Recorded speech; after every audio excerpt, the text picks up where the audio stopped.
하이디 딱 하이럽니 하이가지고 손도 떠오르니 하시디.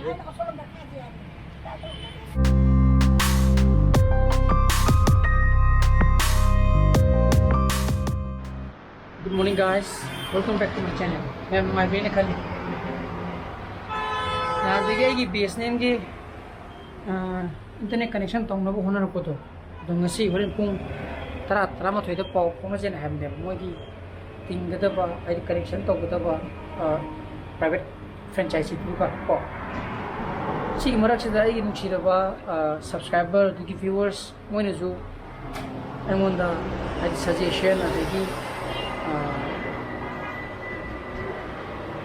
ai mateng ai problem saming ba le ga di mateng di ka na yam na haibiri ko madu da mo thank you adubu aina BSNL gi da hana hazallu re ai koi som da broadband yogi yogdeze fiber gi broadband yogi yogdeze to pa private company ni yogi yogdeze hana khangbale lebi da ko aduna BSNL na nimitara ni mang thajang gi bune thajala matung da na namu wari chhanar podegi mogi line ting da ba de connection to da ba mogi atopa BSNL na mo to ba mogi franchise da mu kitwe ko मधु की franchise की मीदु को वही छना रे तो प्रेम पुंग तरा म थोइदा confirm ताजे ना फाइनल कोनेबा मधु तो याबे गे दी हे नचगना चिके मन मुदे कनेक्शन तवने को मधु की पाउ दोई नाइ दिगे अदु मखा का भाई करीम तो गे दोई म खन गे बा लाउरे क तमु कदा चकरबा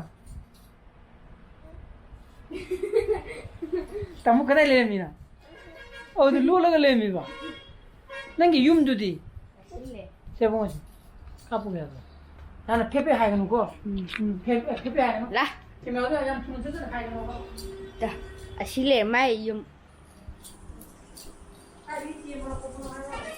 हे अमेज़न दे चेलिनी का जा क्या तू 800 अंदर वो ने नंग नमी जो का को 용 도 까까오 배짜오 이거 이제 ला मनung de la मनung ni ko si ja ai wo lo mai do le ai ai 저기 맞아. 필로 저기 하고. 저 먼저 이제 가긴. 저기 뭐 맞다 왜 맞다 가.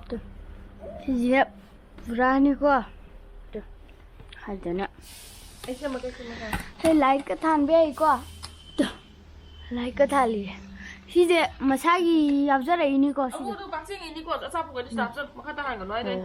깍쟁이 있는 건. 왜 좀 사나 봐. 또 애들 깍쟁이 일래. 기가. 아이야 하이 하 vậy 한다 tao muốn tới xí thanh nằm kìa ở đây mình khá là hân kìa thật cái quá tao muốn sợ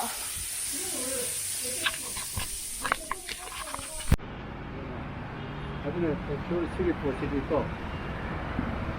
좀 때려로, 레이크 비주 와로, 게임 작품 예원은 엄마, 뭐 이거는 알코이디, 식구 갖고 왔다 오분이 괜찮지. अदगी ngah lega mata ka laga thak tok sa ga ludo khaw le mani matanda 어이 괜찮은 놈이래. 말하는데 너는 뭐 오분이 나와.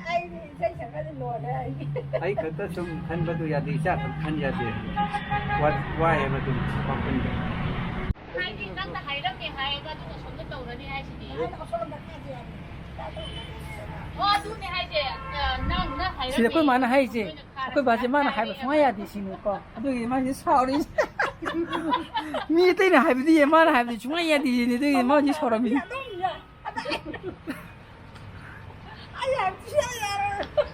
육빈이 아버지 야 와 버리. 아니 이자사 이모자.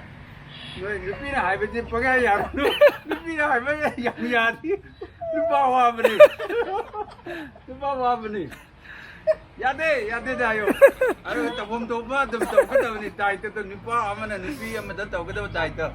lâu cái đầu này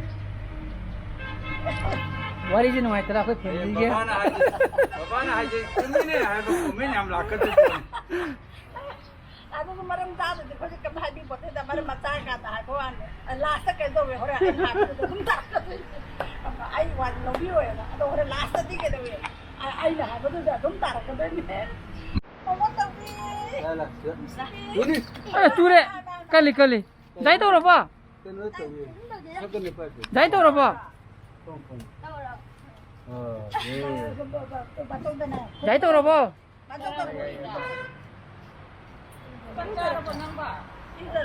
kamu nak sak lama ba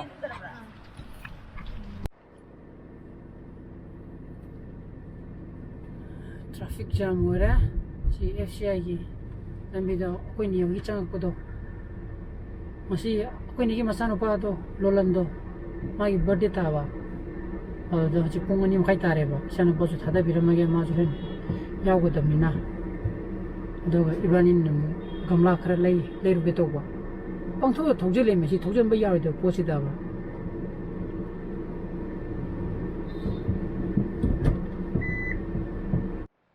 masi di atiya je phadana clear hoye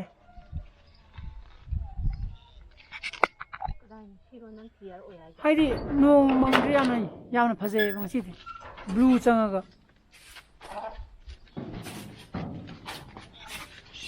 haidi kuma lai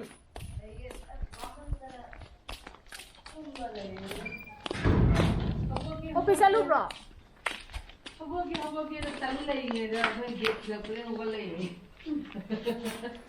office pra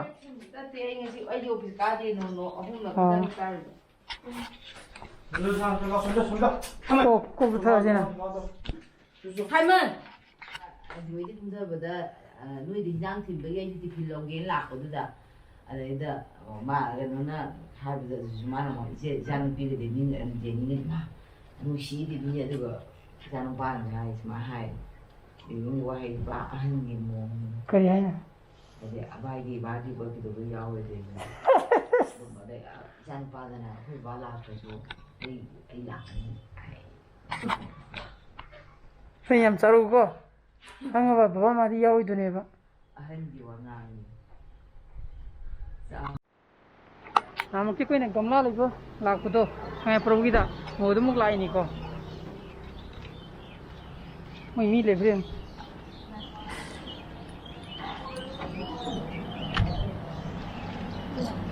niam lai hai male sang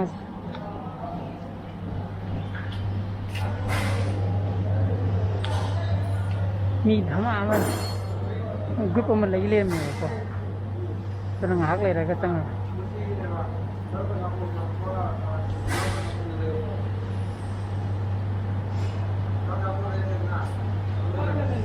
moi si mi group aman tholok pa ngai boi nai ta ke ba ka si lambi jena FCI ga FCI gi walol posta ko to mod changi ne ba ko aduga sigi sida uriba sigi khunjina koigi kabui khundune ba do sina sato form chakidune ba sina tabungkho aduna sida lere ko yam lai bani thi ba ko moi se mi khre lai ri si lo ra ko ina changa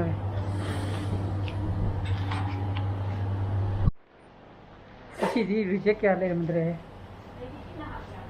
nangai lori dana reject gamla dong si di kya le mandre ba ajel le ri ba nathan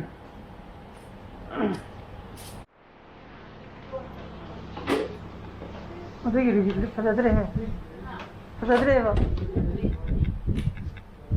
ote han ba kar log mon to ha han ba jo ये वहाँ मुझे क्या पता है क्यों no सो में नाम से लोग ला में हो कोई पता नहीं क्यों मांग रहा ये Loram ta hai cái kala ni ai no ngarang ye lo orange to jemuk to tawre to sigi kala jini man lore sidi budi orange ne bahara odong ngarang di yellow ole me machu sidra pora mane me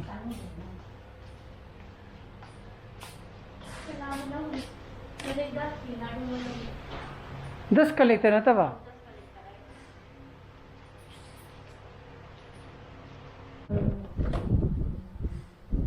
just collect like that. Loy gra. Gimana tuh bang mau saya tinggal di rumah? Di saya. Lagi. Kaya sih? Aki.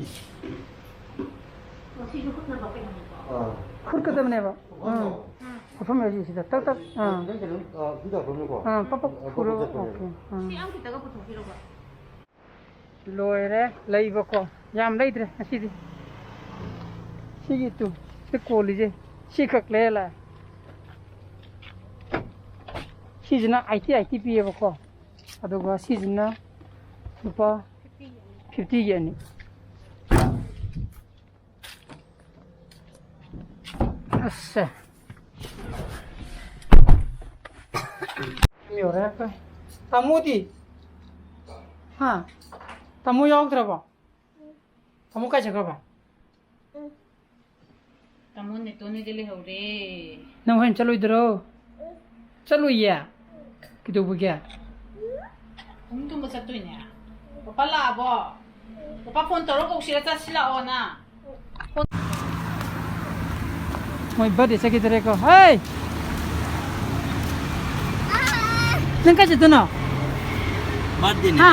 Birthday. Tarai da. Yo na na tetla ko ni chumal. Nang thagalok. Bye bye. Bye bye. Say bye bye. Ai tar mo. Bye bye. Pe na yi puru ko. Moi birthday chali ba ko. Pe na hoy. Pe wi celebrate ba. Sa chau li bra. Chau bi bro.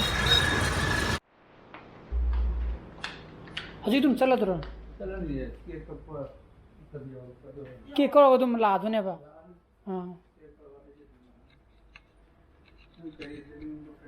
Kelo kida sida aije ko ba ga chaki do ba ro ke ka ga ko ba dum hala ne ba ko ma ja saksa ga dab ne ba ko iri kai na thonga me ba me dong sa ki ro le ko ba ne aina pe ga ti ko asai business ha ba do mo ga ju pau phang na re ba ado